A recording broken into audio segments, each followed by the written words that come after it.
வணக்கங்களே, Cuddalore TV நேயர்களுக்கு லக்ஷ்மி நாராயணன் அன்பு வணக்கங்கள். இப்போ நம்ம பார்க்க போகிறது வார ராசி பலன் 10ஆம் தேதியிலேருந்து 16ஆம் தேதி வரை எப்படி இருக்க போதான் பார்க்க போகிறோம். எப்போதுமே சொல்கிறதாங்க லக்னத்தை பாருங்கள். உதாரணமாக ஒரு மகர லக்னம் விருச்சிக ராசினா நீங்கள் விருச்சிக ராசிக்கான பலன்களை பார்க்கறதோட மகர ராசிக்கான பலன்களை பாருங்கள், ரொம்ப பர்ஃபெக்டாக இருக்கும். முதல்ல வர்றது பொது பலன்கள். ஸோ அதுக்கப்புறம் தசாபுக்தி பலன்கள். உங்கள் ஜனனகால ஜாதகத்தில் என்ன தசாபுக்தி அந்தரங்கள் வருதோ அதை நோட் பண்ணி வச்சு அதை மிங்கிள் பண்ணி பாருங்கள், ரொம்ப பர்ஃபெக்டாக இருக்கும். வீடியோட எண்டில் டிப் ஆஃப் த வீக் இருக்குது, மறக்காமல் பாருங்கள். அதில் இந்த முறை பிரதோஷத்தை பற்றியும் அமாவாசை பற்றியும் நம்ம சொல்லியிருக்கோம், மறக்காமல் பாருங்கள். மிதுன ராசி. ஸோ மிதுன ராசிக்கு பார்த்தீங்கன்னா உங்களுக்கு ராசி அதிபதி புதன். ஸோ புதன் பார்த்தோம்னா உங்களுக்கு 2ல் இருக்கும்போது சிறப்பான விஷயங்கள், சொத்துக்கள் வாங்குறதுக்கான வாய்ப்புகள், வண்டி வாகனங்கள் வாங்குகிற யோகங்கள் எல்லாமே அற்புதமாக இருங்க. ஸோ அது மட்டும் தொழில் ரீதியான விஷயம், நல்ல ஏற்றங்கள், நல்ல லாபங்கள் வர்றதுக்கான வாய்ப்புகள் ரொம்ப நல்லா இருக்குது. கலைத்துறையில் இருக்கணும், பெரிய லாபங்களை கண்டிப்பாக எதிர்பார்க்கலாம். அதுக்கப்புறம் 2ஆம் அதிபதி 2ஆம் அதிபதியான சந்திரனும் சிறப்பான விஷயங்கள், நல்ல ஏற்றங்கள், நல்ல லாபங்கள், பெரிய அளவில் முன்னேறும், பெரிய பணம் சம்பாதிக்கணுங்கிற எண்ணங்கள் எல்லாமே ரொம்ப அற்புதமாக இருக்குது. அதுக்கப்புறம் பார்க்கும்போது 3ஆம் அதிபதியான சூரியன் 2ல் இருக்கும்போது சின்ன சின்ன கலகங்கள் ஏற்படுறதுக்கான வாய்ப்புகள், ரொம்ப கவனமாக இருக்கணும். நமக்கு தெரியாமல் கேமரா வைக்கிறது, நம்மளுக்கு தெரியாமல் நம்மளை நோட் பண்ணுற மாதிரி விஷயங்கள்லாம் இருக்கும், கொஞ்சம் கேர்ஃபுல்லாக இருந்துக்கிறது ரொம்ப ரொம்ப நல்லது. அதுக்கப்புறம் உங்களுக்கு 5ஆம் அதிபதியான சுக்கிரன் 4ல் நீச்சமாக இருக்குது. குழந்தைகள் விஷயங்கள் நிறைய செலவு பண்ணுறமான விஷயங்கள் இருக்கும், தாயார் சம்பந்தமான விஷயங்கள் நமக்கு கொஞ்சம் மனக்கலக்கங்கள், கொஞ்சம் மனசில் காயங்கள் வர்றதுக்கான வாய்ப்புலாம் ரொம்ப கவனமாக இருக்கிறது ரொம்ப ரொம்ப அவசியம். அதுக்கப்புறம் குழந்தைகளுடைய நடவடிக்கைகளால் கொஞ்சம் நமக்கு டென்ஷன், வாக்குவாதங்கள் வர்றதுக்கான வாய்ப்புலாம் கொஞ்சம் கவனமாக பார்த்துக்கிறது ரொம்ப ரொம்ப நல்லது. அதுக்கப்புறம் பார்க்கும்போது உங்களுடைய 6ஆம் அதிபதியான செவ்வாய், 6ஆம் அதிபதியான செவ்வாய் உங்களுக்கு இப்போ ராசியிலே இருக்கும்போது உடல் ரீதியான விஷயம் கொஞ்சம் கவனமாக பார்த்தோம். கால் சம்மந்தமான விஷயங்கள் அதெல்லாம் கொஞ்சம் வலி போகிறதுக்கான வாய்ப்புகள் இருக்குது, அதனால் கொஞ்சம் பார்த்து இருந்துக்குங்க. மற்றபடி பார்த்திங்கன்னா வேலை சம்மந்தமான வேலை இல்லாதவர்களுக்கு வேலை கிடைக்கிறதுக்கான வாய்ப்புகள் எல்லாமே ரொம்ப நல்லா இருக்குது. கடன் கேட்டிங்கன்னா கிடைக்கிறதுக்கான வாய்ப்பு எல்லாமே ரொம்ப நல்லா இருக்குது. அதுக்கப்புறம் பார்க்கும்போது உங்களுக்கு 7ஆம் அதிபதியான குரு உங்களுக்கு 2ல் இருக்கும்போது நல்ல ஒரு வளர்ச்சி, நல்ல ஏற்றங்கள், சுப நிகழ்ச்சிகள் நடத்துறதுக்கான வாய்ப்புகள் எல்லாமே ரொம்ப அற்புதமாக இருக்கும். அதே நேரத்தில் கணவன் மனைவிக்கு நடுவில் தேவையில்லாத ஒரு நபர்கள், தேவையில்லாத ஆட்களுடைய பேச்சுக்களையோ இன்டர்ஃபரன்ஸோ கட் பண்ணிக்கிறது ரொம்ப ரொம்ப நல்லது. எதாக இருந்தாலும் நீங்களே பேசி தீர்த்துக்கோங்க. அதுக்கப்புறம் பார்க்கும்போது உங்களுக்கு 8ஆம் அதிபதி மற்றும் 9ஆம் அதிபதியான சனி 10ல் இருக்கும்போது தொழில் ரீதியான விஷயங்கள், நல்ல ஏற்றங்களும் நல்ல லாபங்களையும் கொடுக்கறதுக்கான வாய்ப்புகள் ரொம்ப அற்புதமாக இருக்குது. அதே நேரத்தில் கொஞ்சம் கவனமாக இருக்கும், அந்த இன்வெஸ்ட்மெண்ட்ஸ் பண்ணும்போது கொஞ்சம் பார்த்து கவனமாக இருந்துக்கிறது ரொம்ப ரொம்ப நல்லது.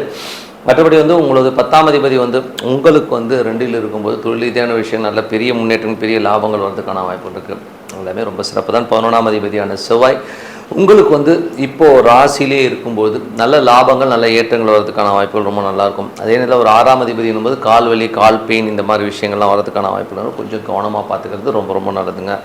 மற்றபடி என்னங்க, இதுவரை பார்த்தது பொது பலன்கள். இப்போ பார்க்க தசாபக்தி பலன்கள். மிதுன லக்னமாக இருந்து சூரியன் திசாவது, சூரியன் உங்களுக்கு 3ஆம் அதிபதி 2ல் இருக்கும்போது கலகங்கள் ஏற்படுறதுக்கான வாய்ப்புகள் ரொம்ப கவனமாக இருக்கணும். நமக்கு தெரியாமல் ஒரு கேமரா வைக்கிறது, கொஞ்சம் நம்மளை நோட் பண்ணுறமான விஷயங்கள் இருக்கும், கொஞ்சம் கேர்ஃபுல்லாக பார்த்துக்குங்க. மிதுன லக்னமாக சந்திர தேசாபதி சந்திரன் பார்த்திங்கன்னா உங்களுக்கு என்ன மாதிரி விஷயங்களை பண்ணுவார் அப்படின்னும்போது, சந்திரன் இப்போ உங்களுக்கு நல்ல ஒரு வருமானங்களையும் நல்ல ஏற்றங்களையும் கொடுக்கறதுக்கான வாய்ப்புகள் ரொம்ப நல்லா இருக்குது. சொத்துக்கள் சம்மந்தமான விஷயம், நல்ல ஏற்றங்கள், நல்ல லாபங்கள்லாம் இருக்கும். ஏன்னா மிதுன லக்னமாக புதன் தசாபுத்தியந்திரங்களில் சிறப்பான விஷயங்கள், நல்ல புதிய சொத்துக்கள், புதிய ஒரு வருமானங்கள், வண்டி வாங்குகிற யோகங்களை கண்டிப்பாக இருக்கும். மிதுன லக்னமாக செவ்வாய் தசாபுத்திரம் நல்ல ஒரு வருமானம் உடல் ரீதியான விஷயங்களும் கொஞ்சம் கவனமாக பார்த்துக்கணும். வேலை இல்லாதவர்களுக்கு வேலை கிடைக்கும்.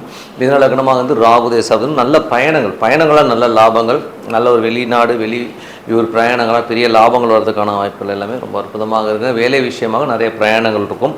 அப்புறம் மிதுன லக்னமாக குரு தேசாபதியும் குரு பார்த்திங்கன்னா பெரிய வருமானங்களும் பெரிய ஏற்றங்களையும் கொடுக்கறதுக்கான வாய்ப்புகள் இருந்தாலும் கணவன் மனைவிக்குள்ள சின்ன சின்ன கருத்து பேதங்கள், கொஞ்சம் ஸ்ட்ரெஸ்ஸஸ் வர்றதுக்கான வாய்ப்புகளும் ரொம்ப கவனமாக இருக்கணும். மிதுன லக்னமாக சனி தசாபதியான 8, 9ஆம் அதிபதி 10ல் இருக்கும். தொழில் ரீதியான விஷயங்கள், பெரிய லாபங்கள், பெரிய ஏற்றங்கள் வர மாதிரி இருந்தாலும் கொஞ்சம் கவனமாக இருந்துக்கணும். பெரிய ரிஸ்க்ஸ் எதுவுமே பெருசாக எடுக்காமல் கொஞ்சம் நியூட்ரலாக சேஃப் கார்டாக ப்ளே பண்ணுறது ரொம்ப ரொம்ப அவசியம். மிதுன லக்னமாக இருந்து கேது தேசாபதியும் கேது 3ல் நல்ல தைரியத்தையும், நல்ல ஏற்றங்களையும், நல்ல ஒரு போல்ட்னஸ் கொடுக்கும். ஸோ உங்களுக்கு முயற்சியில் ஒரு பெரிய வெற்றி கிடைக்கிறதுக்கான வாய்ப்புகள் எல்லாமே ரொம்ப நல்லாயிருக்கு. மிதுன லக்னமாக சுக்கிர தேசாபதியந்திரங்கள் சுக்கிரன் பார்த்திங்கன்னா உங்களுக்கு 4ல் நீச்சம். ஸோ 4ல் நீச்சமாக இருக்கும்போது தேவையில்லாத ஒரு நிலபுலன்கள், சொத்துக்கள் சம்மந்தமான விஷயங்களால் கொஞ்சம் மன உளைச்சல் ஏற்பட்டு, இல்லை தாயார் சம்மந்தமான உறவால் மன உளைச்சல் ஏற்பட்டு நைட் தூங்காமல் இருக்கிறது, இந்த மாதிரிலாம் இருக்கும். மன வருத்தங்கள் இருக்கிறனால கொஞ்சம் இறை பிரார்த்தனை பண்ணிக்கிறது நல்லது. இதெல்லாம் ஒரு மேட்டர் ஆஃப் ஒரு 15-20 டேஸ் தான். ஸோ அதனால் கொஞ்சம் கவனமாக பார்த்தோம். குழந்தைகள் விஷயங்களில் பார்த்திங்கன்னா கொஞ்சம் செலவு வர்றதுக்கான வாய்ப்பில் கொஞ்சம் பார்த்துருந்துக்கணும். மற்றபடி என்னை பொறுத்த ஒரு நல்ல ஒரு பிரார்த்தனை, ஏதாவது ஒரு தெய்வத்தை, உங்களுக்கு பிடித்த தெய்வத்தை மனதார வந்து டெய்லி ஒரு காலையில் ஒரு பர்டிகுலர் டைம் ஃபிக்ஸ் பண்ணி அமைதியாக உட்காந்து பிரார்த்தனை பண்ணுங்கள். கண்டிப்பாக நம்ம அடுத்த லெவல் போகிறதுக்கான வாய்ப்பு ரொம்ப சிறப்பாக இருக்குது. Tip of the week. So tip of the வீக்கில் வந்து பார்த்திங்கன்னா பிரதோஷம். ஸோ ஃபஸ்ட்டு வந்து நம்ம பிரதோஷத்தை பார்ப்போம், அதுக்கப்புறம் அமாவாசையை பற்றி பார்ப்போம். ஸோ பிரதோஷம் என்பது வந்து பார்த்திங்கன்னா ஒரு பர்டிகுலர் டைமில் வந்து விஷகாலம் சொல்லுவோம். அந்த விஷகாலத்தில் அந்த 4:30 மணிலேருந்து 6 மணி வரை அந்த ஈஸ்வர சன்னிதானத்தில் நம்ம வந்து அந்த பிரதோஷ காலங்களில் வழிபாடு பண்ணும்போது வழியாக எத்தனையோ தோஷங்களோடு நம்ம பிறக்கிறோம். ஸோ நமக்கே தெரியாது ஸோ நம்ம என்ன தோஷத்தில் என்ன ஒரு கர்மாவோட பிறந்திருக்கோம்னு.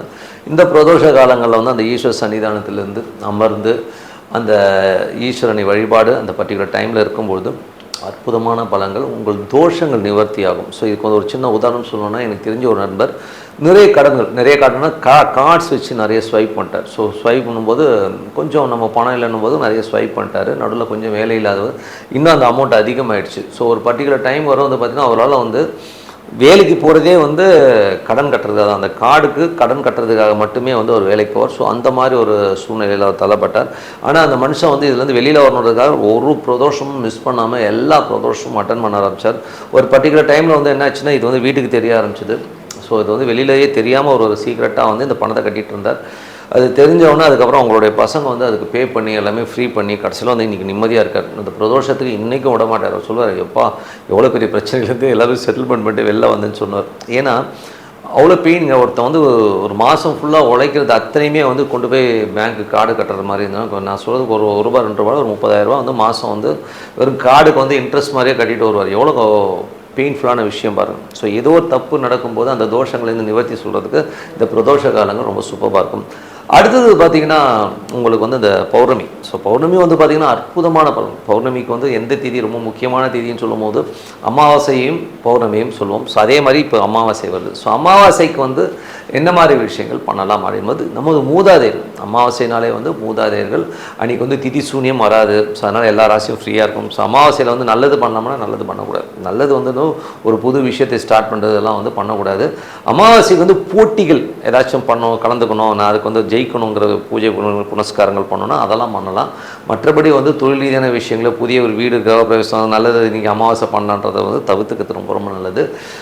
மற்றபடி அன்றைக்கி நம்ம என்ன பண்ணணும் அப்படின்னா, அமாவாசை அன்னைக்கு வந்து நீங்கள் பர்டிகுலர் பண்ண வேண்டியது வந்து மூதாதையருடைய வந்து தர்ப்பணம் கொடுக்குறது. ஏன்னா வந்து நமது இந்த மூதாதையர்களுக்காக வந்து அன்றைக்கி ஒரு நாள் நம்மளை வந்து பெற்று எடுத்து வளர்த்து தாய் தந்தையராக இருக்கலாம், நம்ம தாத்தா பாட்டி முன்னோர்களுக்காக அந்த ஒரு நாள் எனக்கு தோஷம் இருக்குது இல்லை, நீங்கள் வந்து போயிட்டு ஒரு தர்ப்பணம் கொடுத்துட்டே வாங்கலேன். அமாவாசை எதுக்குன்னா, நீங்கள் வந்து உங்களுடைய மூதாதையருக்காக அந்த ஒரு மணி நேரம் ஸ்பெண்ட் பண்ணுங்களேன் மாதத்துக்கு ஒரு வாட்டி. ஸோ என்ன பண்ணணும், அந்த கோயிலுக்கு போனீங்கன்னா ஒரு 100-150 ரூபா தான் ஆகும் செலவு. ஸோ அந்த 150 ரூபாய்க்கு ஒரு கிட்டு கொடுப்பாங்க, அதை எடுத்துகிட்டு வந்து இலை போட்டு அந்த தர்ப்பணம் பண்ணிவிட்டு வாங்க. ஒரு பிராமணாளுக்கு வந்து ஒரு 50-100 கொடுங்க. ஸோ மொத்தமாக ஒரு 200-300 செலவாகும், அவ்வளோதான். ஸோ அந்த 300 வந்து அங்கே போய்ட்டு தர்ப்பணம் பண்ணிவிட்டு வாங்க. உங்கள் லைஃப்பில் வந்து எவ்வளோ சேஞ்சஸ் வருது பாருங்கள். அதுவும் தர்ப்பணங்கிறது சும்மா அவர் வந்து ஏதோ மந்திரம் சொல்கிறார், நம்ம வந்து அப்படியே ரிப்பீட் பண்ணுறோம் அப்படிலாம் இல்லாமல் மனதார நம்ம வந்து அந்த விளக்கேற்றி அந்த தர்ப்பண இலை போட்டு அதெல்லாம் பண்ணும்போது நீங்கள் மனசால் வேண்டிக்கணும். என்ன வேண்டிக்கணும்னா, எங்கள் அப்பா அம்மா தாத்தா முப்பாட்டன் எனது வம்சாவழிகள், ஓகேங்களா, ஸோ இருக்கிறவங்க, இதுக்கு முன்னாடி இருந்தவங்க ஏதாவது தப்பு தகராறு பண்ணியிருந்தாங்களோ, நாங்கள் ஏதாவது பாவம் செய்திருந்தால், எங்களால் ஒரு உயிர் வதை பண்ணியிருந்தால் வந்து எங்களை மன்னிச்சிருங்க அப்படின்னு சொல்லிட்டு எங்கள் தாத்தா பாட்டி முன்னோர்களை வந்து ஏதாச்சும் வழிபாடு குறைபாடுகளோ திதி குறைபாடுகளோ இருந்ததுன்னா மன்னிச்சிருங்க அப்படின்னு சொல்லிட்டு வணங்கி எங்களை வாழ்த்தணும்னு சொல்லி நீங்கள் வந்து உங்களுக்கு ஆத்மா இறைவனுடைய சேர நான் பிரார்த்திக்கிறேன், என்னுடைய இந்த விஷயத்தை வந்து நீங்கள் ஏற்றுக்கோங்கன்னு சொல்லிட்டு நீங்கள் வந்து அன்றைக்கி வந்து பரிபூர்ணமாக அமாவாசை அன்னைக்கு வேண்டணும். ஸோ அப்படி வேண்டும்போது அற்புதமான பலன், சிறப்பான பலன்கள், உங்கள் லைஃப் வந்து டேர்னிங் பாயிண்ட் ஆகி ரொம்ப அடுத்த லெவல் போகிறதெல்லாமே ரொம்ப அற்புதமாகும். என்னை பொறுத்தவரை வந்து நிறைய பேர் வந்து இந்த மாதிரி விஷயங்கள் பண்ணும்போது என்ன கேட்பாங்கன்னா, பொருளாதாரம் தான் கேட்பான். சார் இது பண்ணால் எனக்கு என்ன 1 கோடி வந்துருமா சார், ஒரு 3 அமாவாசை பண்ணிட்டா எனக்கு ஒரு 1 கோடி வருமானு கேட்பான். அப்படிலாம் கிடையாதுங்க. முதல்ல அமைதி வரும். அமைதிக்கிறது எவ்வளோ பெரிய விஷயம், நீங்கள் காசு கொடுத்தா கூட வாங்க முடியாது, ஓகேங்களா. எனக்கு தெரிஞ்ச எவ்வளோ பேர் வந்து 2 மணி 3 மணி வரை வந்து பல கோடீஸ்வரர்கள் வந்து பாரில் உட்காந்து சரக்கு அடிச்சுட்டு தூக்கம் வரலன்னு சொல்லிட்டு சுற்றிட்டு இருக்கவங்களாம் எனக்கு நல்லா தெரியும்.